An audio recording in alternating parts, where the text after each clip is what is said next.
Elle, c'est Linda McMahon, la future ministre de l'Éducation des États-Unis. Les Américains la connaissent bien parce qu'elle apparaissait sur le ring en mettant des gifles à sa fille, à son fils, en subissant elle-même des prises de catch par des catcheurs extrêmement connus. Et donc c'est peut-être comme ça qu'elle a rencontré finalement Donald Trump, parce qu'on sait que Donald Trump lui-même est un grand fan de catch. Une ancienne reine du catch au ministère de l'Éducation, un complotiste à la santé. Dans cette vidéo, on vous dévoile les personnalités controversées qui vont gouverner la première puissance mondiale aux côtés de Donald Trump et celles et ceux qui lui ont permis d'accéder à la victoire. Le futur va être incroyable! Milliardaires excentriques, mais aussi complotistes notoires comme le ministre de la Santé.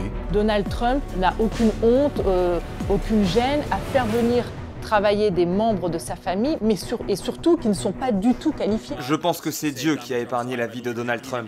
C'est un instrument de la providence divine et tout le monde ici est d'accord avec ça. Ce qui est intéressant avec la nouvelle administration de Donald Trump, contrairement à son premier mandat, il a vraiment fait le choix de s'entourer de personnes extrêmement fidèles, des gens qui sont avant tout des lieutenants en fait. Lucas est journaliste pour Enquête Exclusive et pendant plusieurs semaines, il a enquêté au plus près de la garde rapprochée de Donald Trump. En 2024, par exemple, Ivanka s'est mise sur l'arrière de la scène, on l'a beaucoup moins vu dans la campagne. En revanche, il y a d'autres personnages qui ont émergé. Le premier personnage dont on peut parler, c'est Lara Trump. Lara Trump, c'est la belle-fille de Donald Trump, c'est la femme de son fils Eric.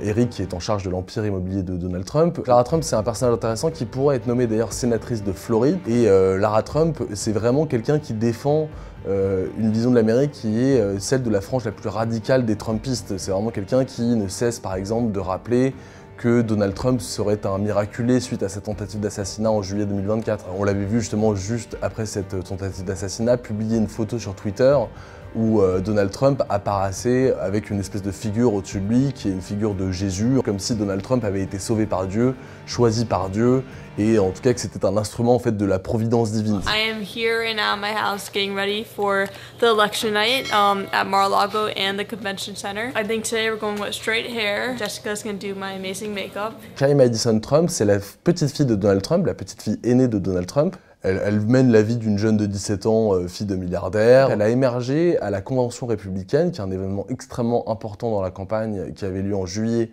2024 à Milwaukee, où elle est apparue sur scène, présentée par son père, donc Don Jr. Je vous parle aujourd'hui pour vous raconter ce grand-père dont on ne vous parle pas souvent. Pour moi, c'est un grand-père comme les autres. Il nous donne des bonbons et du soda quand nos parents ne sont pas là. Même en plein milieu de ses affaires judiciaires, il me demande toujours comment moi je vais. Il me pousse toujours pour être la meilleure personne que je puisse être. Tout ce petit discours quand elle est apparue à la tribune, a permis aussi d'adoucir un peu l'image de Trump et de ce candidat qui était quand même extrêmement empêtré dans des affaires judiciaires extrêmement graves. Il avait déjà été condamné pour agression sexuelle, il était poursuivi pour avoir probablement incité ses partisans à envahir le Capitole le 6 janvier 2021. Et vraiment, l'image que Carrie Madison Trump a voulu renvoyer, c'était celle d'un papy un peu comme les autres, un peu mignon, un peu sympa, quoi. Et le dernier personnage aussi qui est intéressant, qu'on avait vraiment peu vu les dernières années, c'est Barron Trump. Barron Trump, c'est donc le dernier fils de Donald Trump. Il a 18 ans. C'est un garçon qui est plutôt extrêmement timide.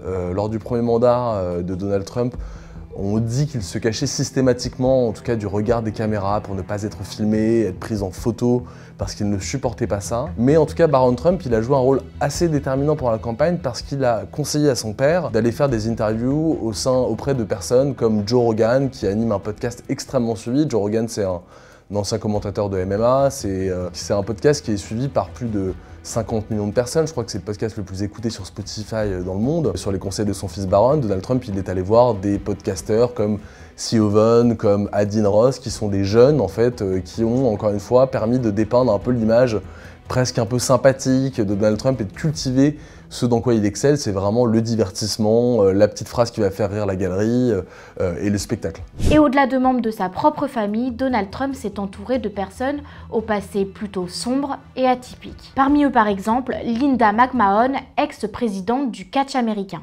Linda McMahon vient d'être nommée secrétaire donc, à l'éducation par Donald Trump. Les Américains la connaissent bien parce qu'elle apparaissait sur le ring en mettant des gifles à sa fille, à son fils, en subissant elle-même des prises de catch par des catcheurs extrêmement connus. Et donc c'est peut-être comme ça qu'elle a rencontré finalement Donald Trump, parce qu'on sait que Donald Trump lui-même est un grand fan de catch, on l'avait vu plusieurs fois même apparaître lors de combats de catch. En plus de ça, Linda McMahon, ce qui est important, c'est que derrière l'aspect spectacle qui prédomine toujours finalement les proches du président, Linda McMahon, après la défaite face à Joe Biden en 2020, elle a été l'une des directrices d'un think tank, un cercle de réflexion américain qui s'appelle l'America First Policy Institute, qui est un cercle de réflexion extrêmement important au sein du camp conservateur américain. Donc quand on reprend un peu les éléments que défendent l'America First Policy Institute et Linda McMahon, il y a par exemple la lutte contre ce qu'ils nomment l'idéologie woke, qui serait prédominante au sein des écoles américaines. Il y a la volonté aussi de virer la plupart des fonctionnaires fédéraux américains en faisant le ménage parce qu'ils considèrent que cette administration est corrompue. Donc encore une fois, il y a toujours chez les proches de Donald Trump un aspect intéressant, c'est que c'est souvent des gens qui sont issus du monde du divertissement, mais qui se retrouvent à des postes de responsabilité pour mettre en place un agenda politique très précis. Il est même parvenu à rallier à sa cause un ancien adversaire politique. Un démocrate au nom de famille mythique en Amérique, Robert Kennedy Jr. Je veux saluer les décennies d'engagement de Bobby pour la santé de nos familles et de nos enfants. C'est quelqu'un qui a un parcours qui détonne un peu au sein du clan Trump, parce que Robert Kennedy Jr., déjà, c'est un démocrate à l'origine. C'est un avocat à l'origine qui défendait le droit de l'environnement, quelqu'un qui s'est battu notamment contre les géants pétrochimiques comme Monsanto. Il a gagné un procès en 2018 contre Monsanto. Et il a réussi à condamner Monsanto à une amende record de plus de 280 millions de dollars.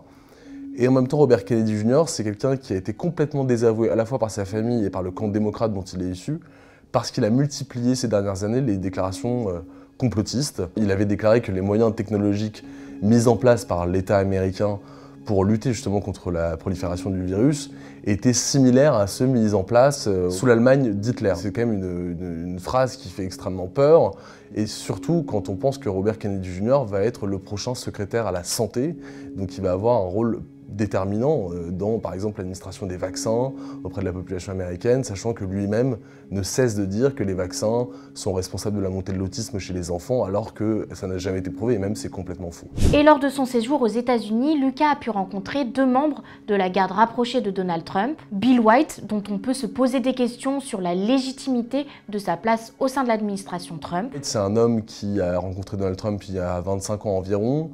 Il l'a rencontré à New York alors qu'il dirigeait un musée de vétérans de l'armée américaine. Bill White, il a fait fortune après avec une société de consulting. Et Bill White, c'est un homme qui a décidé de s'installer en Floride à quelques mètres en fait, de la résidence de Donald Trump, à Mar-a-Lago, et de devenir membre de son club. Il n'a aucune expérience diplomatique et pourtant, Donald Trump a décidé de le nommer ambassadeur des États-Unis en Belgique, ce qui paraît assez étonnant pour nous, sachant que c'est un homme qui n'a pas spécialement de liens familiaux avec la Belgique, c'est quelqu'un qui ne parle pas français, qui ne parle pas flamand, donc c'est vrai qu'on se pose ces questions-là. Et Sebastian Gorka, au passé plutôt effrayant. Sebastian Gorka est un homme au passé bien trouble. D'origine hongroise, il apparaît en 2017 lors de l'investiture du président Trump, en veste traditionnelle, et arborant fièrement une médaille d'un groupe nationaliste hongrois. Et Sebastian Gorka, il avait été limogé de son premier poste lors de la première administration parce qu'il était jugé trop radical. Il a été nommé récemment conseiller en charge du contre-terrorisme, qui est un poste extrêmement important au sein de l'administration. Donc c'est lui qui va être chargé notamment de travailler en étroite collaboration avec le FBI, avec la CIA, sur les menaces qui pèsent à la fois sur le territoire américain et aussi à l'extérieur. Son cheval de bataille, c'est la lutte contre ce qu'il nomme l'État profond, une théorie complotiste selon laquelle il existerait un État dans l'État. Et sa cible favorite n'est autre que le FBI, la police fédérale américaine. Quand on arrive dans les locaux de son podcast, on voit des armes à feu au mur, on voit des posters de James Bond derrière lui. On sent qu'il se vend comme une espèce de héros de la cause conservatrice américaine. Il y a des posters de Rambo.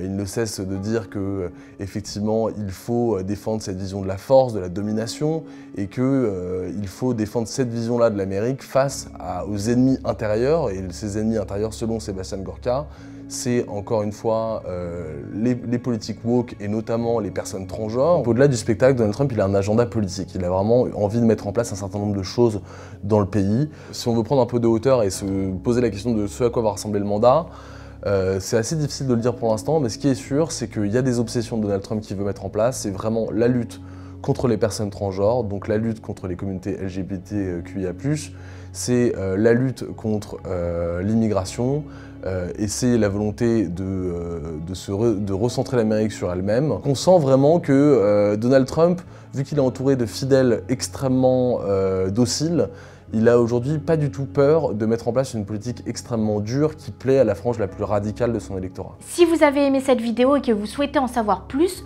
l'enquête exclusive de Lucas Gregorio sera diffusée ce dimanche sur M6. Pour notre part, on se retrouve mardi prochain. D'ici là, n'hésitez pas à liker, commenter et partager cette vidéo.